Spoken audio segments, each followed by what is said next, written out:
Hi guys. Background verification की एक नई वीडियो में आप लोगों का स्वागत है। आज हम बात कर लेते हैं केस नंबर 49 की। तो इस वीडियो को आप एंड तक जरूर देखें, तभी आपको इस वीडियो का स्टोरी लाइन समझ में आएगा। आप में से बहुत सारे लोग ऐसे हैं जो बैकग्राउंड वेरिफिकेशन से रिलेटेड किसी न किसी प्रॉब्लम में फंसे हुए हैं। कोई गाइडेंस चाहिए, कोई सजेशन चाहिए, कोई एडवाइस चाहिए।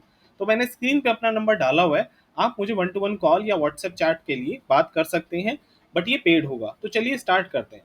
तो अभी रिसेंटली जिस क्लाइंट से मेरी बात हुई, उनका केस था मतलब ड्यूल एम्प्लॉयमेंट नहीं बोल सकते हम, बट इसको ओवरलैपिंग भी नहीं बोल सकते। इसको हम बोल सकते हैं डुप्लीकेसी इन पीएफ अकाउंट। इसके ऊपर मैंने एक पहले भी वीडियो बनाई थी, बट ये भी कुछ कुछ सिमिलर केस है। तो इनका total year of experience 10 years का था। लेकिन हुआ क्या था, जो इनकी फर्स्ट कंपनी थी उसमें जैसे इन्होंने 2 ईयर्स काम किया, बट हुआ क्या, उस कंपनी को किसी दूसरी कंपनी ने टेक ओवर कर लिया। अब ये जो नई कंपनी ने टेक ओवर किया, इनका पीएफ हिस्ट्री वगैरह सब ठीक था। लेकिन ये जो नई कंपनी ने इनकी कंपनी को टेक ओवर किया, उसने भी अपना पीएफ अकाउंट क्रिएट कर दिया। और पीएफ अकाउंट क्रिएट करने के बाद ना तो उसमें डेट ऑफ ज्वाइनिंग थी, ना ही उसमें डेट ऑफ एग्जिट थी। अब इसके बाद इनको प्रॉब्लम ये आ रहा था कि जब भी ये बीजीवी के लिए किसी भी कंपनी में जाते हैं, तो सब यही पूछते हैं कि भाई ये कौन सी कंपनी है, ये कंपनी का ना तो डेट ऑफ ज्वाइनिंग है ना एग्जिट है, आपने यहाँ पे काम किया नहीं किया। क्योंकि कुछ लोगों को तो पता है कि दोनों कंपनी सेम है, तो वो तो क्वेश्चन नहीं करते। लेकिन जैसे ऑटोमेटेड पीएफ होता है या बीजीवी होता है या यूएन से चेक होता है, तो वहां पे प्रॉब्लम उनको आ रही थी।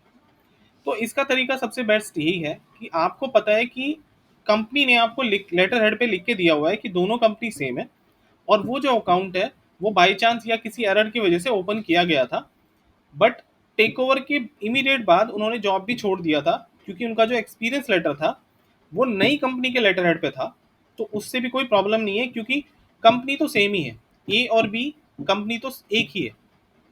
अब उसके बाद उनका प्रॉब्लम जो आ रहा था, उसके बाद मैंने उनको ये बोला कि आप एक काम करो, ये जो लेटर हेड है, क्योंकि ये लेटर हेड पे लिखा हुआ है कि दोनों कंपनी सेम है, और ये जो आपका पीएफ अकाउंट का जो प्रॉब्लम है, जब भी आप किसी कंपनी का ऑफर लेटर एक्सेप्ट करते हैं, हालांकि वैसे तो प्रॉब्लम नहीं आएगी क्योंकि वो 2017 का केस है। आज हम 2025 में बैठे हैं।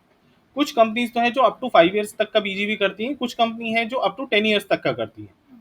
तो जो कंपनी अप टू 10 ईयर्स तक का बीजीवी करेगी वहां पे तो प्रॉब्लम आएगी, बट जो कंपनीज अप टू 5 ईयर्स तक करती है वहां पे प्रॉब्लम नहीं आएगी।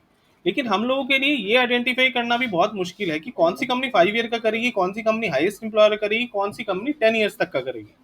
तो इस केस में सबसे बेस्ट ये है कि जब आपके पास ऑफर लेटर आ जाए, ऑफर लेटर एक्सेप्ट कीजिए। ऑफर लेटर एक्सेप्ट करने के बाद जब आपका बीजीवी स्टार्ट हो जाए, बीजीवी में डॉक्यूमेंटेशन करने से पहले एक बार एचआर को आप ये चीजें जरूर बता दें।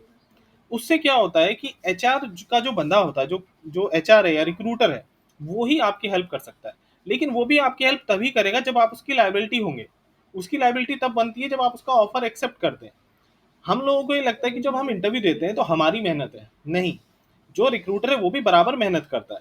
देखिए, समझने वाली बात है, रिक्रूटर और एचआर दोनों अलग अलग चीजें हैं। छोटी कंपनी में तो रिक्रूटर एचआर सेम होता है, लेकिन बड़ी बड़ी कंपनीज में एचआर और रिक्रूटर दोनों अलग अलग होते हैं, अलग अलग टीम होती है। तो एचआर होता है जो आपके कंप्लाइंसेस, पेरोल वगैरह या आपकी जो परफॉर्मेंस, ये सब देखता है, इसको एचआरबीपी भी बोल देते हैं आप। लेकिन रिक्रूटर होता है जो खाली रिक्रूटमेंट देखता है, उसके टारगेट होते हैं जैसे सेल्स टीम के होते हैं। तो उसके लिए आप एक तरह से सेल्स हो। तो वो नहीं चाहता कि भाई आप, उसने इतनी मेहनत की है, इतने इंटरव्यूज कराए हैं और आपको ऐसे लूज कर दे। तो आपको रिक्रूटर से बात करना है बीजीबी स्टार्ट होने से पहले। जब जैसे वो रिक्रूटर कहे, अगर वो रिक्रूटर कहेगा कि हाँ कोई प्रॉब्लम नहीं है, मेरे को समझ में आ गया, आप अपना बीजीवी इनिशिएट करो, कल को अगर कोई प्रॉब्लम आएगी तो मैं आपको हेल्प करूंगा। यही चीज जैसे आप उससे कॉल पे बात करते हो, उससे ईमेल पे एक बार एक्नॉलेज ले लो।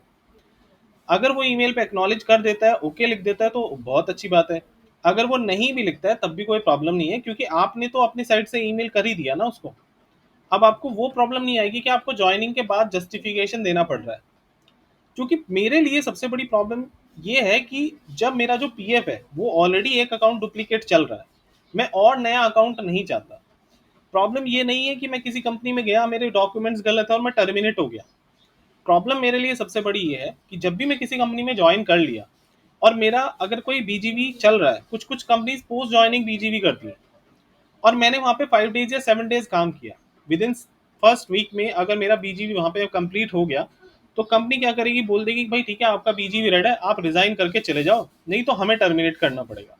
अब उस केस में क्या होता है, एम्प्लॉय तो ठीक है कोई बात नहीं, हमने रिजाइन किया, हम चले गए, तब भी कोई प्रॉब्लम नहीं है। लेकिन वो जो 7 डेज जो आपने काम किया है उसका एफएनएफ बनेगा, उसका अमाउंट आपके पीएफ डिपार्टमेंट में जो जितने दिन का भी पीएफ बनता होगा वो आपका डिपॉजिट हो जाएगा आपका अकाउंट क्रिएट करके। अब तक तो आप पुरानी प्रॉब्लम में फंसे हुए थे, अब एक आपके सामने नई प्रॉब्लम भी खड़ी हो गई। तो समझने वाली बात यह है कि कभी भी अगर आप इस तरह की किसी प्रॉब्लम में फंसे जहां आपको ओवरलैपिंग का इशू है, ओवरलैपिंग मतलब ओवरलैपिंग एक अलग चीज है, चलो उस पर भी मैं आपको बता ही देता हूँ। देखिए दो कॉन्सेप्ट है, ओवरलैपिंग और ड्यूअल एम्प्लॉयमेंट, इसमें कंफ्यूज नहीं होना है। ड्यूअल एम्प्लॉयमेंट अलग होता है, ओवरलैपिंग अलग होता है। ओवरलैपिंग होता है कि जब एक ही दिन में आप दो कंपनियों में आपका वर्किंग डे दिख रहा है, और वो हो सकता है ह्यूमन एरर भी हो सकता है, वो सिस्टम एरर भी हो सकता है, सॉफ्टवेयर एरर भी हो सकता है। वो एक महीना से लेके 1 डे तक का हो सकता है, या 1 डे से लेके 30 डेज तक का हो सकता है। उसको मैं ड्यूअल एम्प्लॉयमेंट नहीं मानूंगा, क्योंकि मेरे को उसका पैसा नहीं मिला, और पैसा मिला है तो वो सिस्टम की एरर की वजह से है। इन केसेस में कंपनी एक्सेप्ट कर लेती है, या तो उनसे ईमेल पे एक्नॉलेज ले लो, या फिर उनसे वर्बली या जो भी आप पॉसिबल हो लेटर हेड पे वो ले लो। और एक होता है ड्यूअल एम्प्लॉयमेंट। ड्यूअल एम्प्लॉयमेंट है एक बंदे ने 3-4 महीने तक कंटिन्यू काम किया, और वो सेम टाइम दो कंपनियों में काम कर रहा है, दोनों कंपनियों में सैलरी ले रहा है, तो मैं उसको ड्यूअल एम्प्लॉयमेंट मानूंगा। ये 1 हफ्ता, 10 दिन, 5 दिन, ये मेरे लिए ड्यूअल एम्प्लॉयमेंट नहीं है। तो समझने वाली बात है कि आप कभी भी एम्प्लॉयर, अगर ऐसा हो जाए कि आपका 4-5 दिन का ओवरलैपिंग है, या जिसको आप अभी ड्यूअल एम्प्लॉयमेंट समझ रहे हैं, उसको आप हमेशा एचआर से बात करते टाइम एज ए ओवरलैपिंग ही बोलो, उसको कभी ड्यूअल एम्प्लॉयमेंट नहीं बोलना है। क्योंकि ड्यूअल एम्प्लॉयमेंट जैसे ही आप बोलेंगे तो वो जो एम्प्लॉयर है, रिक्रूटर है, वो उसको सही नहीं समझेगा। तो एंड ऑफ द डे इस वीडियो का जो कंक्लूजन हम आज निकाल रहे हैं वो यही है कि आपको रिक्रूटर से तो बात करना ही है। अगर आपकी कोई भी डिस्क्रिपेंसी है जो आपकी गलती की वजह से नहीं हुआ है, या तो कंपनी की वजह से हुआ है, या कोई सॉफ्टवेयर एरर है, तो ये चीज आप हमेशा ध्यान रखें, क्योंकि नई कंपनी में आपकी हेल्प वो रिक्रूटर या एचआर ही कर सकता है। और अगर उसने बीजीवी से पहले मना ही कर दिया आपको, आपका सिचुएशन समझ के, तो भी आपके लिए अच्छा ही है, क्योंकि एक और नई कंपनी का आपके एटलीस्ट पीएफ में तो नहीं आएगा। क्योंकि अभी तक तो हम उसके लिए परेशान थे, जब नई कंपनी का पीएफ भी आ जाएगा 4-5 दिन का, उसका भी एक्सप्लेनेशन देना पड़ेगा। तो समझने वाली बात ये है मेरे भाइयों, कि जितना ज़्यादा हो सके एचआर से कम्युनिकेशन रखो ज्वाइनिंग से पहले, और जब तक आपका बीजीवी ना हो उससे टच में रहो। ऐसा भी नहीं कि मतलब बहुत ज़्यादा आप टच में हैं, कि बहुत ज़्यादा आप उससे बात कर रहे हैं, हर इन्फॉर्मेशन दे रहे हैं। एटलीस्ट जो चीज़ें डिस्क्लोज करनी चाहिए, जो रिक्वायर्ड है, वो आप एटलीस्ट उसको डिस्क्लोज कर दीजिए। एंड आई होप ये वीडियो आप लोगों को अच्छा लगा होगा, और लाइक शेयर कमेंट ज़रूर करें। एंड कोई आपका क्वेरी है, कोई सजेशन है, तो मैंने स्क्रीन पे तो नंबर डाला हुआ ही है, आप कमेंट बॉक्स में जाके भी लिख सकते हैं, मैं वहाँ भी आपको कॉन्टैक्ट नंबर दे दूंगा। कुछ लोग हैं जो नहीं कर पाते, और आई होप आप लोग ये गलतियाँ नहीं करेंगे। So best of luck, thank you so much, and have a nice day.